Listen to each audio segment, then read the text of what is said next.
Hello, I am Tato Cat. Welcome to my channel. Today we are playing Cabin Fever. Last time we learned a little bit more about Mallory. We learned a little bit more about the main character. And for some reason we let an injured girl on a roof to watch the sunset. But we didn't watch because we were distracted. And that's pretty much where we left off. Alright, let's continue. Mallory's voice softened. Your mother sounds incredible. If she was a doctor, then she probably saved many lives. Yes, she and my father both helped save many people. Gathering the courage to continue talking about them, I took a deep breath and closed my eyes. They both died helping people. Until the bitter end, they tried to save as many lives as possible. Mallory put her hand on top of mine. It was unusually warm, probably as a result of her holding onto the tea mug. They left behind a wonderful person, and you should be proud of that fact. I am sorry that you lost them. Hearing her kind words nearly sent me into another wave of emotions, but I managed to hold them back. Thanks. So, is it your turn again? I've told you about my parents and my dog, but you haven't told me anything about your family. Yes, she did. She told us that she had a sister that she used to play astronauts with. I tried to make my voice sound light and teasing, but really, I was serious. I wanted to know her. Her hand twitched, and for a second I was afraid she would take it away. But she didn't. She just stared at me, and the silence went on so long I felt I had to fill it. Honestly, Mallory, why are you so secretive? Why can't you tell me what you were doing out in the rain that night? I want to know what brought you to me. That did it. She pulled away and sank a little deeper into the couch, looking so sorrowful it hurt. I'm scared to talk about it.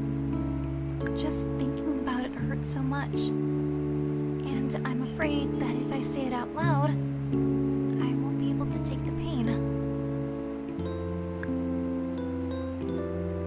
I frowned. I understand, but if you share it with someone who cares about you, then they'll carry some of that pain too. You won't have to shoulder it alone. That someone is me, by the way, in case it wasn't obvious. She smiled softly. I do want you to know me. To know about them. My family. Life was hard, but I loved them so much. It was just me, my mom, and my little sister. That was my bubble. We lived in a 2-bedroom apartment. We learned to do a lot with the little. Cooking nice meals out of subpar food, dressing up in old worn-out clothes, reenacting our favorite books when we couldn't read because the power was out again and there was no light. Our mom was a factory worker, so she had to go out every day to earn money for us so that we could at least survive. When she started showing symptoms, they sent her home. She tried to protect us. She stayed in her room, but we still went in, always trying to get her to eat or drink, giving her aspirin to keep down that awful fever. She kept telling us to stop coming in. We called for an ambulance already, but we were still on the waiting list. And what were we supposed to do? Leave her to die alone in her room? Well, she did die. My sister was with her when it happened. But I was out in the kitchen making us all something to eat. I can't even remember what it was.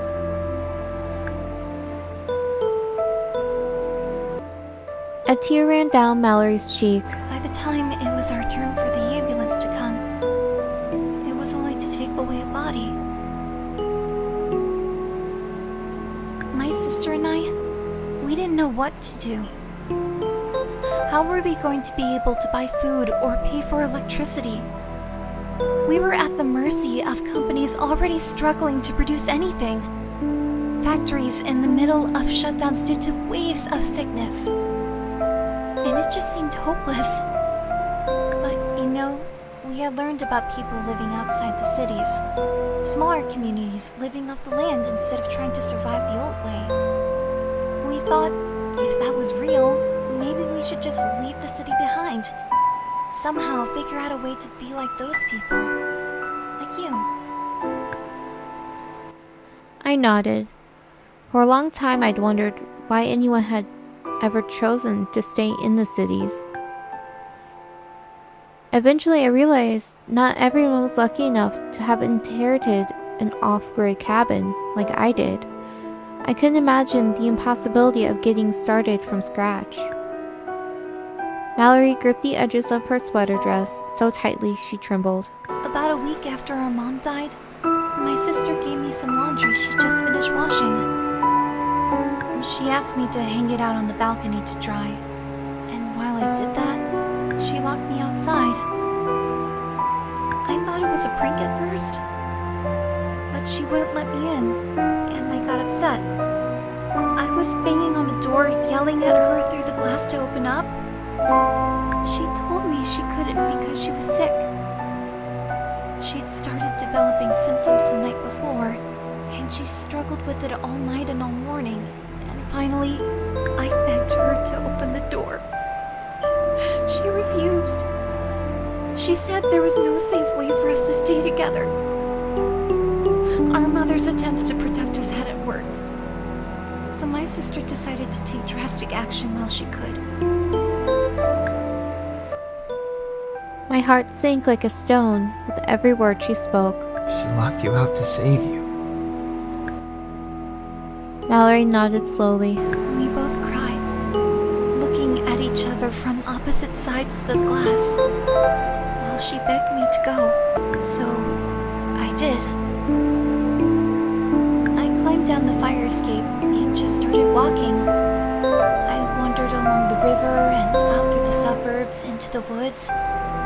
I didn't have anywhere to go, so I just kept on going. Eventually, I was heading up the mountain, totally lost, and that's when I found this place. I shook my head, completely at a loss for words. I never could have imagined that this was her tale. Even when she first came to me, bleeding and rain-drenched, she'd been bright and kind and helpful. Then I remembered the quiet little sobs I'd heard after turning my back, and the way she sometimes seemed so far away. And I wanted to wrap her up in my arms and hold her so tight that no more grief could touch her. She turned and smiled at me through her tears, and I realized how good she was at putting on that brave, optimistic face. I still think that maybe, somehow my sister's okay. Maybe she called for help and they came in time and found room for her in a hospital ward, and she's fighting right now to pull through. I wonder if this was fate all along. I found you, and you taught me all these things. And we're all going to be just fine. Stunned by her words, I slid off the couch and knelt before her. My body acted on its own. Relieved that she was safe here with me, I took her hands in mine to reassure her. I think you're right. I think it was fate. Because as much as you needed someone like me, I needed someone like you even more. I felt like I was drowning in her eyes. The rain was beating down outside, roaring louder as gusts of wind sent torrents crashing against the cabin. I felt this closeness with her. I hungered for more. More talking, more banter, more laughter, more time, more touching, more everything. Through the noise of the rain, I heard the pot of stew I'd left on the stove starting to bubble. I should check that. Curse you, Stu, ruining our time. Mallory wiped her tears as I got up and returned to the kitchen. The stew had thawed and heated through quite nicely, especially considering I'd left it unattended for so long. Imagine how awkward it would have been to serve her burnt food after that whole talk, snorted my brain. I brought Mallory a bowl. She thanked me. We sat and ate and talked a little, the conversation growing lighter as the cabin darkened. The storm kept on, and on outside, and soon rolling claps of thunder were shaking the sky. Mallory's face grew paler as the noise grew. She set her empty bowl aside and shifted uncomfortably, eyes glistening. It's gotten pretty late. I guess we should go to sleep. Are you okay? Oh, totally. I just feel a little on edge during storms, that's all. No big deal. It's really, really fine. Okay. Well, there's the crank flashlight on the desk over by the door, if you feel like you need some backup light. And you know I'm just upstairs. Good night, Mallory. I climbed upstairs, got undressed, and crawled into bed. I stared at the ceiling as the rain pounded the window beside me, wind howling down over the mountain ridge. I thought about everything Mallory had told me, and everything that had happened between us over the past few days. I turned off the light. Slowly, I drifted towards sleep, less and less aware of the flashes of lightning and booming thunder. I started to dream without fully realizing it, imagining that my old house cat, Fidget, had crawled onto the bed with me, imagining that my bed was floating on ocean waves. A crack of thunder, louder than the rest, and a squeal coming from somewhere very close, woke me.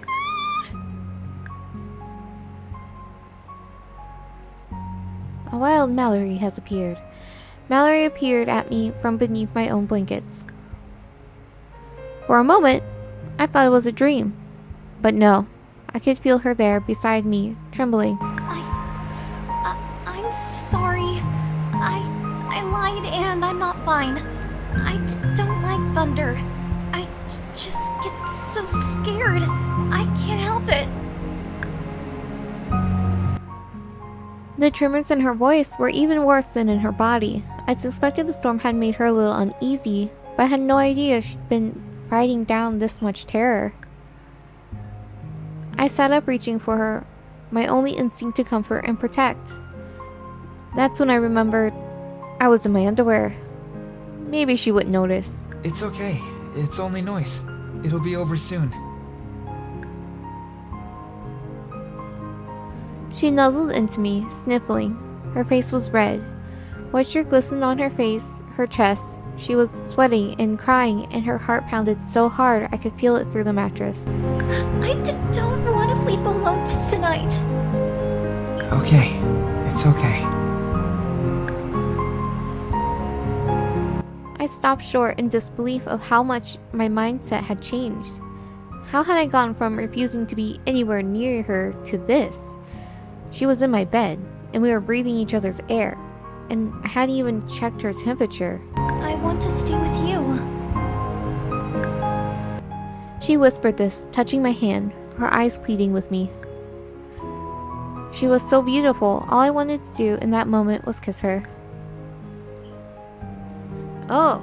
Oh wow. Show her how you feel, or hold back, it's too soon. I feel like we're taking advantage of her if we kiss her now, isn't it? Isn't it?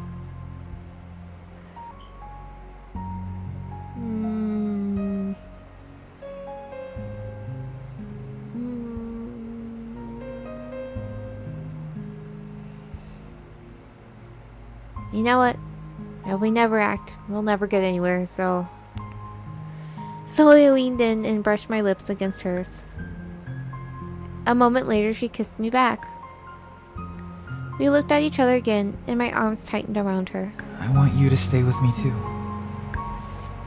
She shifted closer to me, resting her head on the pillow next to mine. She sniffled, giving me a soft smile as I stroked her hair. Thank you for everything. You make me feel so safe.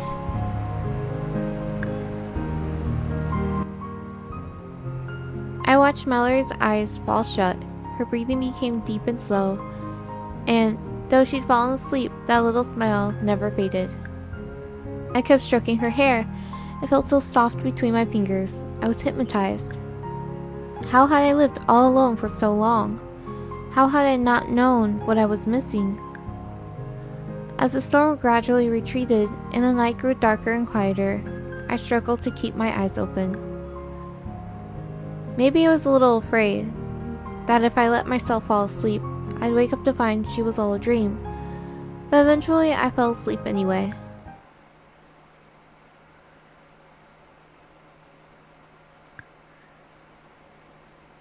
Chapter 7: Integration.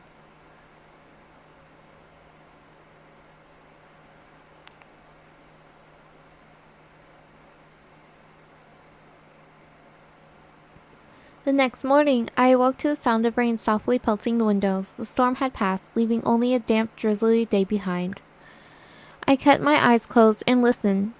I could hear the faint sound of rain dripping from the downspout along the house. I stretched out my arms. The bed around me was empty and cold. Mallory was gone, but I knew she had been there because I could still feel her on my skin. The cabin felt extra chilly. I got out of bed and dressed up warm. Pulling on a pair of worn-out slippers, I made my way downstairs. Right away, I spotted Mallory in the kitchen, and I felt my face break into a smile. She had a bucket and a bunch of rags out, and she seemed to be cleaning quite furiously, with a cloth and spray bottle in hand. Good morning. She startled upright, fumbling and dropping the spray bottle. It clattered on the floor at her feet. You scared me. Sorry. I guess these slippers add +1 to my sneak ability. Oh, what a wonderfully nerdy thing to say. Mallory bent to pick up the bottle. When she stood back up, I noticed how red her cheeks were, and how the rest of her face looked almost sickly pale. Are you feeling okay? She quickly averted her gaze. I'm fine. I just got dizzy from standing up so quickly. I didn't think I really believed her.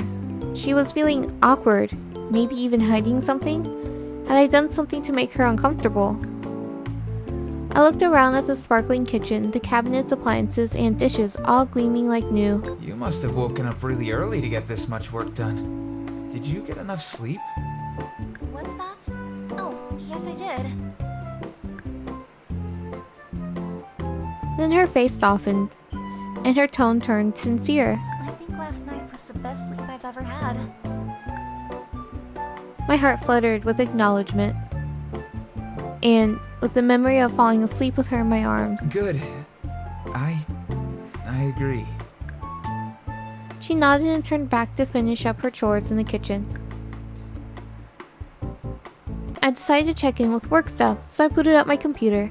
There were only a handful of emails needing attention. I handled those and glanced through my work deadlines, making sure I was still on track with each of my freelance jobs. For whatever reason, I wasn't finding it easy to focus. I kept glancing out the window, then zoning out as I watched the dribbling rain. It really showed no signs of stopping. I noticed the empty glass I'd left on the table outside was filled to the brim with rainwater. The soaked wooden planks of the deck looked dark like caramel. I thought about the coming winter. I'd have to show Mallory how to protect the garden and the hens and the bees when the colder weather came. And then there were all the fun things we could do together. I wondered if she had ever gone tobogganing before, or had a bonfire out in the snow. If I could find somewhere online to buy marshmallows and order them right away, they might get dropped off sometime in the winter. There came a sudden clatter and a thud from the kitchen. I jumped, nearly knocking my coffee mug off the desk.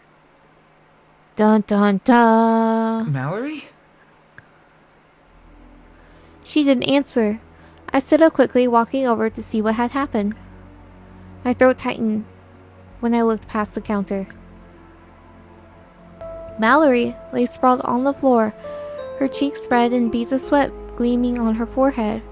Her eyes were closed and her head gently lolling to the side. Mallory! I rushed to her side, dropping to my knees and propping her up in my arms. The touch of her skin warmed my hands. She was burning up. A groan left her lips, and her eyes fluttered open. Mallory, are you okay? Hey there. Why are we on the floor? Her gaze seemed to drift past me, as though she was having a hard time focusing. You must have fainted. I knew something wasn't right. Why didn't you tell me? I'm fine. It was just a sudden dizzy spell. I haven't eaten breakfast, that's probably it. But I could feel her body starting to tremble. Her skin felt fever hot, and yet there were goosebumps on her arms and her legs. Shit. My only instinct now was to make sure she was okay. I lifted her up off the floor. Oh my, what are you doing? Ew, put me down! I quickly carried her over to the couch and put her down there. I covered her in blankets and tucked her in tightly, my face set with grim determination. I brushed her hair back to feel her forehead and ignored the anxious way my stomach clenched. I darted back into the kitchen, grabbed my temperature scanner from the drawer, and returned to Mallory's side. Honestly, I'm fine. I probably just overworked myself. Not buying it.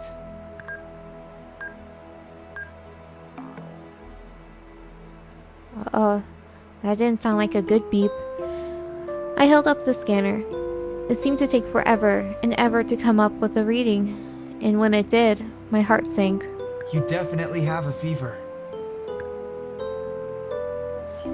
Mallory seemed to shrink under the blankets. Seeing her like this, looking so helpless and uncertain, made my heart feel like it was being painfully squeezed. Is it your leg? Let me look at it. Maybe you've developed an infection. When did you start feeling sick? This morning? We can get your temperature under control with some aspirin, no worries. And then we'll go from there.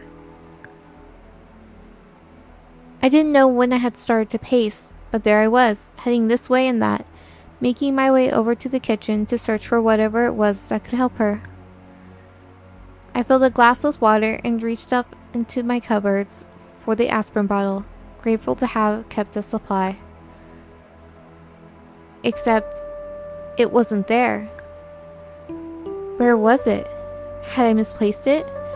Maybe Mallory had put it away somewhere else by mistake. I brought her a glass of water anyway and used the damn cloth to cool her forehead. Shh. Just relax and let me take care of you for a minute, okay?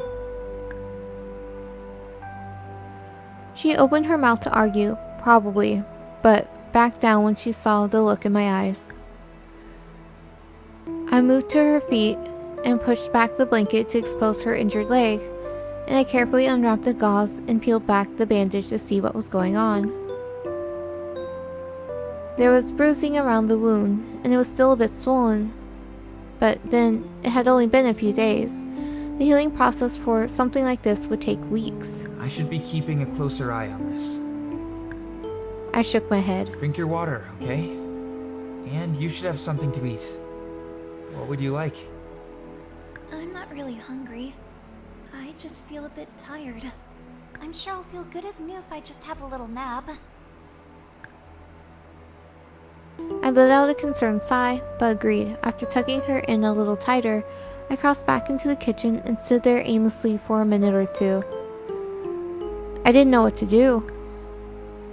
Make her a pot of soup, said my brain. Good idea, brain, I thought. Carrots, onions, celery, potatoes. Potatoes? Oh no, of course I don't have potatoes. I muttered to myself as I searched my kitchen for ingredients, then began roughly chopping what I had. There was some rice in the pantry, I knew, and some peas in the freezer. Soon I was tipping my soup ingredients into a pot with a shower of salt and dry parsley. I covered all of it with a stock I made from chicken bones and veggie scraps, then set it to simmer. When I crept back over to check on Mallory, I found her deeply asleep.